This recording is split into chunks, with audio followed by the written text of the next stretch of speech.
Merci, Monsieur le Président, merci, cher Bruno, non seulement de ton accueil, mais aussi du travail que vous avez fait. Je l'évoquais tout à l'heure avec Claude Chirac, mais je trouve qu'il y a quelque chose de touchant dans ce rendez-vous que vous nous proposez. Quelque chose de touchant en même temps d'évident, de rendre hommage au président Pompidou chez lui, au fond en revenant aux sources de ce qu'est son engagement politique, pas de le faire sous les ordres de la République à Paris, mais de le faire dans ce qui a donné du sens et sa profonde originalité à ce qu'est sa présidence. Merci à toi de nous le permettre. Merci Monsieur le Préfet, merci aux parlementaires qui sont avec nous, dans une période où on a besoin de trouver des guides et des repères, nos parlementaires du Grand Massif central, mais aussi Sophie, ta présence. Merci à nos présidents de département qui sont venus nombreux, non seulement de notre grande Auvergne, Pascal devrait également nous rejoindre.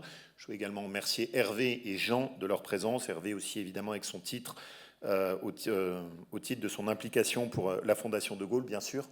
Je veux également saluer les conseillers régionaux qui sont présents, les conseillers départementaux, les maires, dont certains qui sont profondément rattachés à ce qu'est l'histoire du président Pompidou.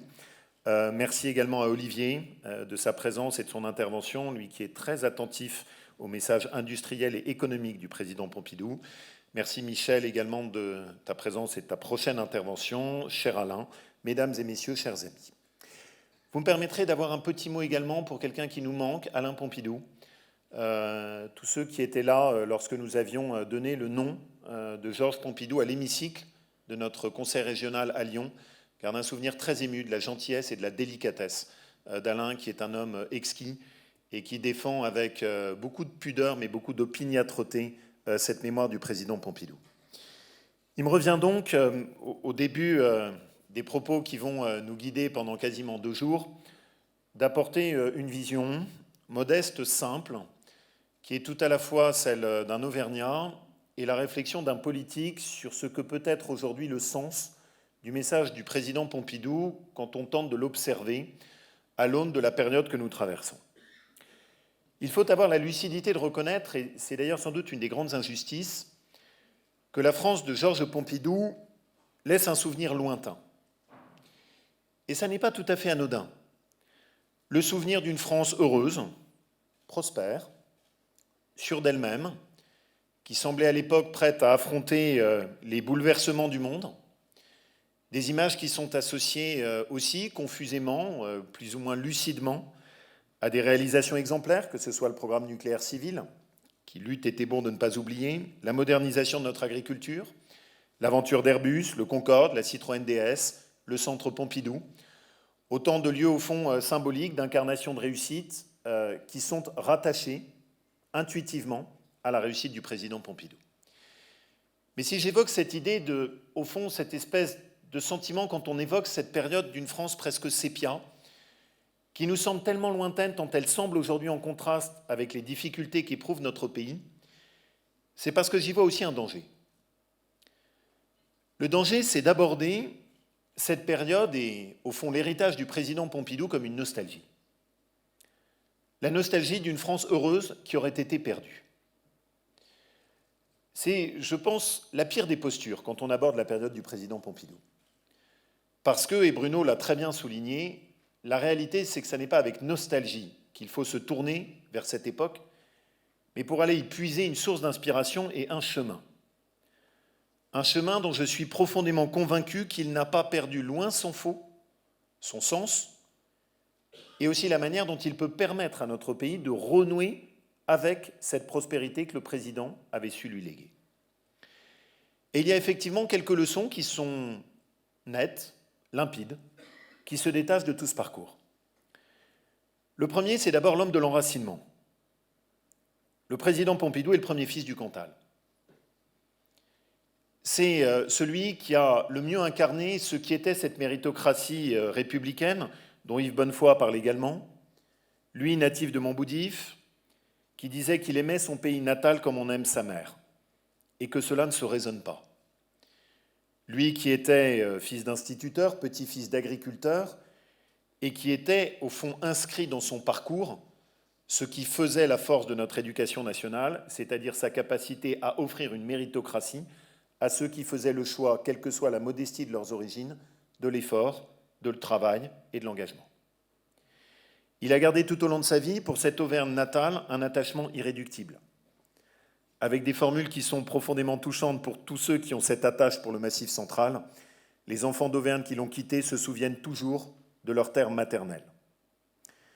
Il acquit ensuite une ferme à Cajarc, sur les chemins de Saint-Jacques-de-Compostelle, dans lequel, dans ce havre de paix, il ira également puiser une partie de son ressourcement, à commencer aussi par sa femme Claude, esprit brillant, audacieux, qui fut toujours à ses côtés, dans les moments de victoire comme dans les épreuves. Et je vous invite à regarder cette vidéo absolument merveilleuse, où on les voit tous les deux au-dessus de la falaise de Cajarc, ceux qui connaissent le lieu, et où Pompidou, un peu espiègle, et cherchant sans doute aussi à tester la façon dont sa femme allait réagir, s'approche de la falaise. Et Claude, qui détestait ça, le rejoint en lui disant « Mais non, reviens vers moi ». Et il se tourne vers elle de façon absolument adorable, en lui disant « Ma biche », et il lui dit « Tu sais à quel point j'aime regarder le fond ». Et elle lui dit « C'est la seule chose que je te demande, ne regarde pas le fond, reviens vers moi ». Et Pompidou baisse le regard comme un enfant qui revient, et lui dit « Et après, on va prétendre que je suis autoritaire ». Et il revient aux côtés de sa femme. C'est une image absolument merveilleuse, c'est une petite pastille vidéo, mais qui dit tellement de ce lien qui les unissait l'un à l'autre, eux qui s'étaient rencontrés à la sortie d'un cinéma du quartier latin. C'est dans ce refuge de l'intimité et du silence, j'en suis convaincu, Bruno, que Georges Pompidou a su préserver sa lucidité qui l'a guidé dans les choix décisifs. Et c'est aussi là qu'il a toujours su garder une proximité très forte avec les Français. Lui qui aimait dire que la belle politique est celle qui est capable à la fois de proposer une vision et de ne pas perdre l'enracinement charnel. Quand je dis la proximité, je veux dire par là une vraie proximité. Pas une proximité construite dans les artifices de communication à travers lesquels aujourd'hui les politiques cherchent à faire croire qu'ils seraient proches des Français. Non, une proximité dans laquelle il était président de la République et ô combien président de la République, dans laquelle il incarnait et ô combien la stature d'un homme d'État, mais dans laquelle on sentait juste profondément gravé en lui l'empathie de celui qui n'a pas oublié d'où il venait. La deuxième chose, qui est pour moi essentielle dans ce parcours de Pompidou, c'est que tout en étant cet homme de la simplicité et de l'enracinement, c'était un homme de lettres, de culture. Et cela l'a toujours aidé et lui a toujours permis de voir plus loin avant, de mieux sentir ce qu'il se passait, de mieux comprendre les ressorts des épreuves auxquelles il avait à faire face. Cette inscription dans le temps long est, à mon sens, la principale caractéristique du président Pompidou. Elle est inscrite dans ce qu'est l'esprit et l'âme de notre pays, un pays qui a été forgé par les lettres et la culture depuis François Ier. L'homme qui était capable d'écrire l'anthologie de la poésie française, celui qui a écrit ce qui est, à mon sens, un des plus beaux ouvrages politiques, le Nœud gordien, celui qui aimait Scarron, poète français oublié, qui conjuguait l'amour de la lettre et la gouaille et le défi de la fureur francese, celui qui aimait Virgile, celui qui chérissait Baudelaire. Vous vous souvenez tous sans doute de ce moment où il y a le drame de Gabriel Russier, le président Pompidou est interrogé, bien difficile de savoir comment s'exprimer, comment trouver les mots, comment trouver la juste façon de s'exprimer, et intuitivement, il vient puiser au fond de lui le souvenir du Normalien, et exhume ces quelques vers du poème de Paul Éluard. Mais si vous regardez à ce moment-là l'attitude du président Pompidou, il n'y a pas seulement celui qui cite les lettres. Il y a celui qui est capable de s'arrêter. Il y a celui qui est capable de préserver le moment de silence. Il y a celui qui est capable précisément, parce qu'il est habité aussi par le doute et l'interrogation de l'homme cultivé, de s'arrêter un instant et de suspendre son jugement et de laisser aussi la part d'interrogation. C'est ce qui caractérisait, à mon sens, le président Pompidou, la dignité, la hauteur de vue, la culture, l'inscription dans le temps long. Tout ceci n'a évidemment de sens que si c'est au service d'une vision. Et il est frappant de voir à quel point le président Pompidou, dès le début, apporte cette vision et délivre à notre pays une forme de mission. Cette mission, quand on l'analyse, et je pense que c'est un des aspects qui est extrêmement impressionnant dans le parcours politique du président, elle est forgée d'abord dans la confrontation avec le chaos de 1968. Un chaos dans lequel il a vu, avant les autres, ce que seraient les défis de la modernité, et j'y reviendrai si vous me le permettez à la fin. Il comprend parfaitement à ce moment-là qu'il aura face à lui un gigantesque défi, comment faire face à la modernité, pas la combattre, la maîtriser, la canaliser, lui permettre de prendre des contours qui soient conformes à ce qu'est l'âme de notre nation. Il sera le tenant du libéralisme. Il sera le tenant de l'ouverture économique. Il sera le tenant de la restauration de la compétitivité tout à la fois, Laurent, de notre industrie et de notre agriculture. Mais il le sera en comprenant à chaque fois que rien de tout ceci ne peut être une idéologie et que chacun de ses choix ne doit être guidé que par une seule ambition. La France, pour pouvoir défendre les valeurs qui sont les siennes, doit être en expansion.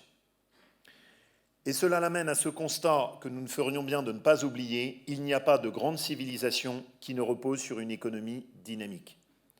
C'est une profonde erreur, et Pompidou l'a compris avant les autres, de croire qu'une nation peut défendre les valeurs qui sont les siennes si elle n'est pas assise sur une capacité à retrouver une prospérité économique. Le président Pompidou a toujours été guidé, lui, l'homme de lettres, le normalien, par cette ambition, créer de la richesse. Créer de la richesse pour notre pays et faire en sorte que cette richesse soit rendue aux Français comme fruit de leur travail. Il est vertigineux de se dire que c'est en 1974 que la France connaît alors son dernier budget à l'équilibre. Voilà un président pour lequel il était évident qu'il y a toujours un problème de dépenses. Et qui a toujours veillé, c'est sans doute un tempérament auvergnat dans lequel plusieurs d'entre nous se reconnaîtront, qui a toujours veillé à ce que l'argent des contribuables soit préservé et à ne jamais oublier que la dette est toujours un impôt différé. Au cœur de sa conviction sur la prospérité des Français reposait l'idée que la seule source de la prospérité, c'est le travail.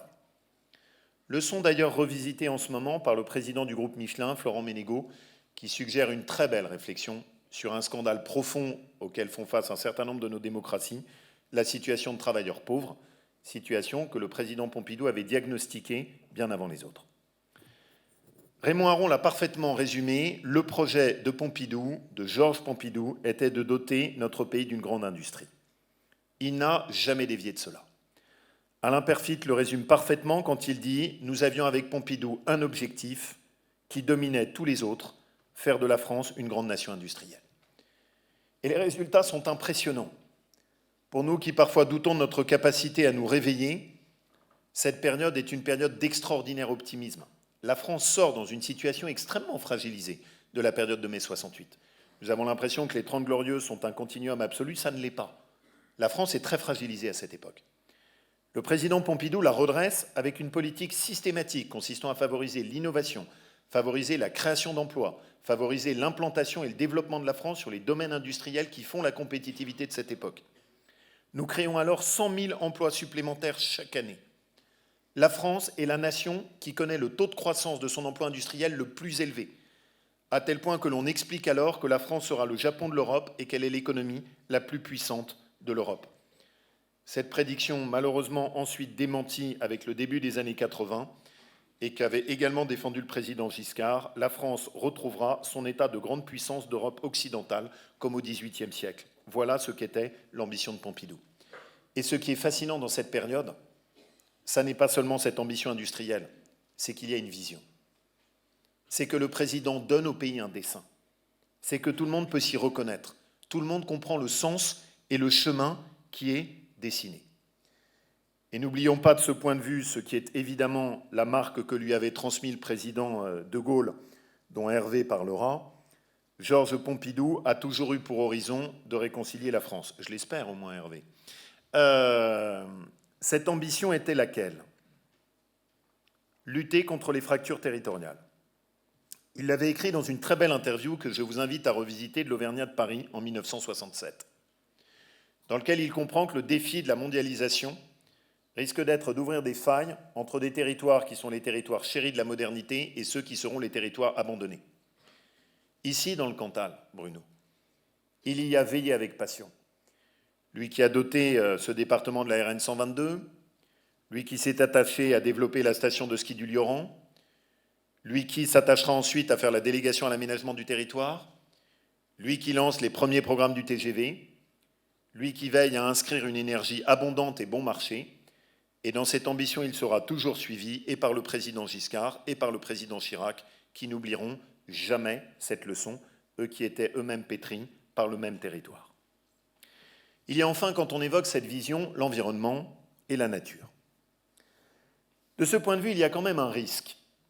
c'est de se contenter à croire que le président Pompidou aurait été très simplement le premier visionnaire de l'environnement dont nous aurions aujourd'hui les successeurs, avec une vision qui serait conforme à ce que porte aujourd'hui une certaine approche que j'appelle d'idéologie politique de l'environnement.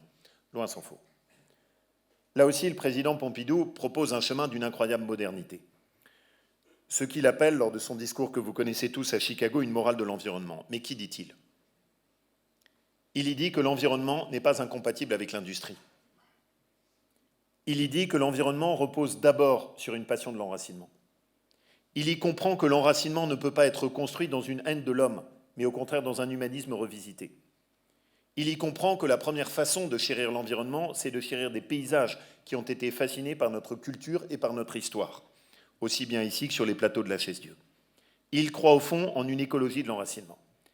Et ces résultats, là aussi, sont impressionnants, parce que ce qui est fort dans le président Pompidou, c'est la conjonction entre la vision et les résultats. De la même manière que pour l'industrie, alors que nous sommes dans une période de profond développement industriel, c'est la période dans laquelle nous allons connaître la plus forte baisse de toutes les émissions de gaz à effet de serre de notre pays, parce qu'il fait prendre un tournant colossal à l'orientation industrielle. Et il le fait sur une base de projet. Il y a d'ailleurs, Claude, un échange sympathique que j'avais oublié. On cite souvent le président Pompidou quand il dit « arrêtez d'emmerder les Français ». On oublie que c'était un échange qu'il avait avec un jeune conseiller plein de talent qui était à ses côtés et qui s'appelait Jacques Chirac. Cet échange, je le trouve extraordinaire, parce qu'à l'époque, Jacques Chirac vient lui proposer un certain nombre de décrets à signer. Et le président Pompidou se tourne vers ce jeune conseiller plein de talent, nous qui sommes à l'époque des ânes, des DPE et autres ZFE, et il dit « ça n'est pas comme ça que vous défendrez l'environnement. Arrêtez d'emmerder les Français, il y a trop de lois, trop de textes, trop de règlements dans le pays. On en crève, laissez-les vivre un peu et vous verrez que tout ira mieux, foutez-leur la paix, il faut libérer le pays. » Tout est dit, quelle incroyable lucidité Pascal, quelle incroyable simplicité dans le verbe, quelle incroyable façon de rester aux aguets par rapport à ce que peut être les dérives de ce qu'on lui propose. Je voudrais finir, si vous me le permettez, avec 3 points qui me semblent riches de leçons. Le premier, c'est le combat constant du président Pompidou contre l'impuissance et le risque de l'enlisement administratif. Il est sans doute, et Édouard Balladur l'a parfaitement rappelé dans ses écrits, celui qui a été tout à la fois le témoin de l'enlisement de la 4e République, qui a été le compagnon de l'extraordinaire redressement opéré par le général de Gaulle, et qui a veillé à ce que cette leçon fondamentale de la Ve République, des institutions faites pour que le politique puisse agir, ne soit pas perdue. Il était obsédé par le fait qu'en politique, s'il faut réfléchir longuement, je le cite, il faut finalement aboutir à des choix simples et s'y tenir. L'image à laquelle il recourait du nœud gordien me semble plus que jamais d'actualité.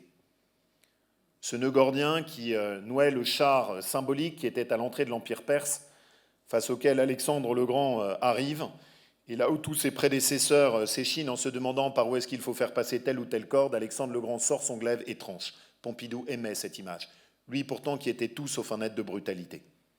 Il aimait cette image parce qu'il aimait l'idée qu'à un moment, il faut être capable de décider et d'agir. Je voudrais juste dans une période où le politique a perdu le pouvoir, et où la réalité, c'est que malheureusement, l'encombrement, l'enlisement aussi bien administratif que juridique, a fait perdre petit à petit l'esprit de l'institution de la Ve République, rappeler ce qu'a été la réalisation du musée Pompidou. Décision du Conseil des ministres en 1973, inauguration du Centre Pompidou en 1977. Moins de 4 ans, là où maintenant dans notre pays, pour faire le moindre misérable bout de route, en 15 ans, c'est quasiment une tâche insurmontable.